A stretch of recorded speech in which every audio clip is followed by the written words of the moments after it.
வணக்கம் மக்களே. கிட்டத்தட்ட 7 சுற்று முடிவுகள் வந்து அந்தியூர் சட்டமன்ற தொகுதியில் முடிஞ்சிருச்சு. இப்போ வந்து பார்த்துட்டிங்கன்னா ரொம்ப சுவாரஸ்யமாக வந்து நிறையா தொகுதியில் வந்து பார்த்துட்டிங்கன்னா ரொம்ப டஃப் கான்டெஸ்ட்டாக போயிட்டுருக்குது. அதாவது டஃப் கான்டெஸ்ட்னா ரொம்ப க்ளோஸ் காலாக போயிட்டுருக்குது.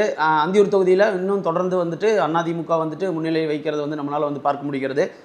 இப்போது வந்திருக்கிற 7வது சுற்று முடிவின் நிலவரப்படி வந்து பார்த்துட்டிங்கன்னா அண்ணா திராவிட முன்னேற்ற கழகம் 20,992 வாக்குகளும், திராவிட முன்னேற்ற கழகம் வந்து 20,194 வாக்குகளும், தாவேகா வந்துட்டு 18,889 வாக்குகளும், நாம் தமிழர் வந்து 1,563 வாக்குகள் வந்து பெற்றிருக்கிறது வந்து நம்மளால் பார்க்க முடியுது. இதில் என்னென்னு கேட்டிங்கன்னா நாம் தமிழர் கணிசமாக வந்து வாக்குகளை வந்து பெருசாக இழந்துட்டாங்க அப்படின்னு தான் சொல்லணும். அதில் எந்த மாற்று கருத்தும் கிடையாது.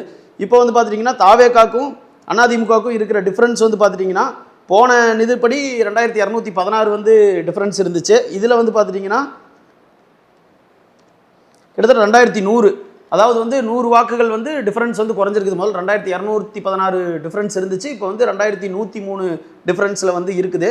இப்போ வந்து திமுகவோட அதிமுக 798 வாக்குகள் 798 வாக்குகள் முன்னிலை 798 வாக்குகள் முன்னிலை பெறாங்க.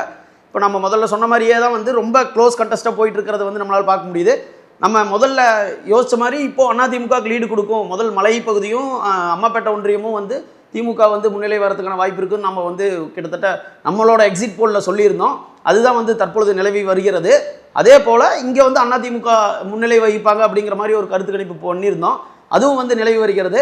இறுதியாக வந்துட்டு 50,000க்கு மேலே தாவேக்கா வாங்குச்சுன்னா நம்மளுக்கு க்ளோஸ் கண்டெஸ்ட்டாக இருக்கும் அப்படிங்கிறத வந்து சொல்லியிருந்தோம். அதாவது மும்முனை போட்டியாக இருக்கிறதுக்கான வாய்ப்புகள் இருக்கும் அப்படிங்கிற மாதிரி சொல்லியிருந்தோம். பொறுத்திருந்து பார்ப்போம் அந்தியூர் தொகுதி யாருக்கு வெற்றி அப்படின்னு சொல்லிட்டு. ஸ்டேட்யூன்ட்.